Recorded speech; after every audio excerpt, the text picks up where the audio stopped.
एक दिन राजा अपने महल के गलियारे में घूमते हुए अपने पूर्वजों की लगी तस्वीर को देख रहा था और सोच रहा था कि मेरे पिताजी इतने शूरवीर थे, उनके पिताजी इतने शूरवीर थे। हमें इतने शूरवीर खानदान में जन्म लेने का मौका मिला, यह ऊपर वाले का धन्यवाद है। राजा ने सभी चित्र को देखते हुए आखिरी चित्र तक पहुंचा और फिर उस खाली जगह को देखा तो वह चिंता में पड़ गया, क्योंकि उसे मालूम था कि अब यहाँ जो तस्वीर लगेगी वह उसी की लगेगी। लेकिन राजा को इस बात की चिंता नहीं थी कि वह मर जाएगा, चिंता इस बात की थी कि वहाँ जो पेंटिंग लगेगी वो कैसी लगेगी। राजा का एक आंख और एक पैर ना होने की वजह से वह चिंता में पड़ गया और सोचने लगा कि इस गलियारे में इतने शानदार पेंटिंग लगी है, लेकिन मेरी एक आंख और एक पैर ना होने की वजह से मेरी ही तस्वीर सबसे खराब लगेगी और सबसे भद्दी दिखेगी। राजा ने सोचा कि मेरे मरने के बाद पता नहीं कैसी पेंटिंग बनेगी, और क्यों ना मैं अपने जीते जी ही एक शानदार पेंटिंग बनवाऊं, ताकि मुझे ये सुकून मिल जाए कि मेरी यहाँ अच्छी पेंटिंग लगेगी। अब उस राज्य में ऐलान करवा दिया गया और सभी पेंटर्स को बुलाया गया और कहा गया कि जो भी पेंटर राजा का शानदार पेंटिंग बनाएगा उसे शानदार इनाम मिलेगा। अब सभी पेंटर राज्य में आए और उन पेंटर को पता था कि अगर शानदार पेंटिंग बनेगा तो शानदार इनाम तो मिलेगा, लेकिन जिस राजा का एक आंख नहीं है, एक पैर नहीं है, उसका शानदार पेंटिंग कैसे बनेगा।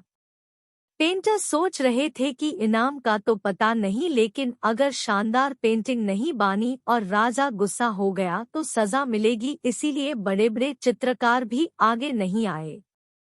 तभी उसमें से एक लड़का बोला, राजा साहब, मैं आपकी पेंटिंग बनाना चाहता हूँ, मुझे 24 घंटे का वक्त दीजिए। अब सभी बड़े बड़े पेंटर हैरान हो गए कि ये लड़का क्या पेंटिंग बनाएगा, और अगर राजा को पेंटिंग पसंद नहीं आई तो इसे सजा जरूर मिलेगी। राजा बोला, ठीक है, आप बना करके आइए।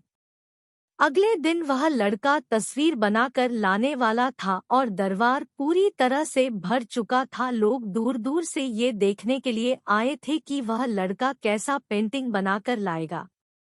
अब लड़का जब उस राजा की पेंटिंग बनाकर लाया तो लोग आश्चर्यचकित रह गए। सब लोग जोर जोर से तालियां बजाने लगे, सीटी बजाने लगे, और जब राजा ने उस पेंटिंग को देखा तो वह खुश हो गया और बोला कि वाह, इससे अच्छी पेंटिंग तो इस पूरे गलियारे में नहीं है। राजा ने उस लड़के को बहुत सारा इनाम दिया।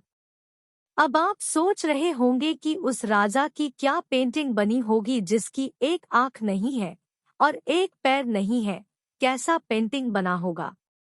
उस तस्वीर में लड़के ने उस राजा को एक घोड़े पर सवार किया था। एक साइड से उस राजा का एक पैर दिख रहा था और राजा तीरंदाजी करते हुए निशाना लगा रहा था, और निशाना लगाते वक्त एक आंख बंद हो जाती है, और उस लड़के ने उस राजा की वही आंख बंद की थी जो राजा के पास नहीं थी। इस तरह से उस लड़के ने राजा को निशाना लगते हुए घोड़े के ऊपर सवार दिखाया, जिससे एक आंख बंद और एक ही पैर दिखाया, और इतना शानदार पेंटिंग बनाया था कि वह अब तक की सबसे सर्वश्रेष्ठ पेंटिंग थी। उस लड़के के सामने भी चुनौती थी, संकट था, लेकिन उसने सकारात्मक का साथ नहीं छोड़ा। जिंदगी में आप जिस भी मुकाम पर हो, जिस भी संकट में फंस जाए, जिस भी स्थिति में हो, अगर आपने सकारात्मक का साथ कभी नहीं छोड़ा तो यकीन मानिए आप उस संकट से बाहर निकल आएंगे। जिंदगी में उम्मीद का साथ मत छोड़िए, क्योंकि जिसने उम्मीद का साथ छोड़ दिया तो फिर जिंदगी उसका साथ छोड़ देती है। हर पल सकारात्मक रहिए, खुश रहिए, ऊपर वाले के आशीर्वाद के साथ और अपनों के प्यार के साथ, अपनी अच्छी और सच्ची मेहनत के साथ कर दिखाओ कुछ ऐसा कि दुनिया करनी चाहे आपके जैसा।